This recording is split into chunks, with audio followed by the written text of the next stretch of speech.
మే నెల 28వ తారీఖు పునీత పారిస్ నగర జర్మాను గారి పండుగ. 6వ శతాబ్దంలో ఫ్రాన్స్ దేశ శ్రీసభకు గొప్ప కీర్తి ప్రతిష్టలు తెచ్చిపెట్టిన పునీత జర్మాను గారు క్రీస్తు శకం 496లో ఆటన్ ప్రాంతంలో పుట్టారు. వారు యువకుడుగా ఉన్న కాలంలో దేవునికి సంబంధించిన విషయాల ఎడల అమిత ఆసక్తి కనపరిచారు. క్రీస్తు దీనుడుగా జన్మించటం, జీవించటం, మరణించటం, మృత్యుంజయుడై దీన జనావళిని ఉద్ధరించటం గూర్చి ప్రజలకు సందేశాలిస్తుండేవారు. పునీత అగ్రిపనూస్ గారు వీరి యోగ్యతను, భక్తిని బట్టి గురువుగా అభిషేకించారు. అనంతరం వీరు పునీత సింపారియస్ గారి సభకు సంబంధించిన సన్యాస జీవితాన్ని కొనసాగించారు. వీరు దీన మనస్కులై నిరాడంబర బతుకును గడుపుతూ అనేక మంది పాపాత్ములు, అన్యులు పరివర్తన చెంది క్రైస్తవ జీవన స్రవంతిలోనికి వచ్చి కలిసేటట్లు చేశారు. క్రీస్తు శకం 554లో ఫ్రాన్స్లోని పారిస్ పీఠాధిపతి గణ యుసేబియస్ గారు స్వర్గస్థులు కాగా ఆ స్థానంలో జర్మాను గారు పీఠాధిపతి అయ్యారు. అంతటి ఉన్నత పదవిలో ఉండి కూడా తాను ధరించే దుస్తుల్లో కానీ వినియోగించే సామాగ్రిలో పూర్తి నిరాడంబరత్వాన్ని, సాధుశీలతను అగుపరిచేవారు.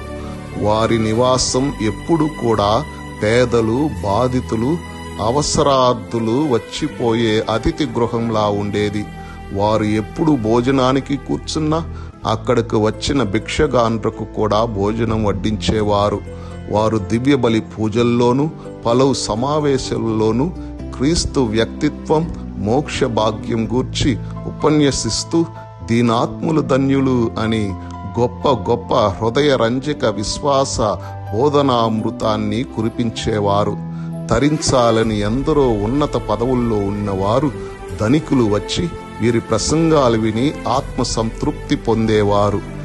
జీవిత గమ్యం వైపు అడుగులేసేవారు. జర్మాను గారు అక్కడున్న చైల్డ్ బెల్ట్ రాజు గారికి సన్నిహితులు కావటాన వీరి హాయంలో పారిస్ నగరం ఎంతో అభివృద్ధి పొంది నగర రూపురేఖలే మారిపోయాయి. వీరి సలహాపై భిక్షకులకు సత్రాలు, పేదలకై సుందరవనాలు, విశ్రాంతి మందిరాలు, క్రీడా స్థలాలు నిర్మింపబడి విశాల వీధులు తీర్చిదిద్దబడ్డాయి. జర్మాను గారు ఏకాగ్రత కలిగిన ప్రార్థనాపరులు కావటాన పవిత్రాత్మ శక్తితో అద్భుతాలు కూడా చేస్తుండేవారు. తమ 80వ ఏట క్రీస్తు శకం 576 మే 28న తనువు చాలించి తమ ఆత్మను స్వర్గరాజ్యంలోనికి ప్రవేశింపజేసుకున్నారు. వీరి మరణ దినాన ఫ్రాన్స్ ప్రజలంతా స్వచ్ఛందంగా శోకదినంగా పాటించారు. బంగారు మాట. దేవునికి సేవలందించటంలో నీ సొంత సౌకర్యాల కోసం నీవు ప్రాకులాడినట్లయితే నీవు దేవునికి కాదు సేవలందించేది, నీకు నీవే సేవలందించుకుంటున్నావు. పునీత పారిస్ నగర జర్మాన్ గారా, మా కొరకు ప్రార్థించండి.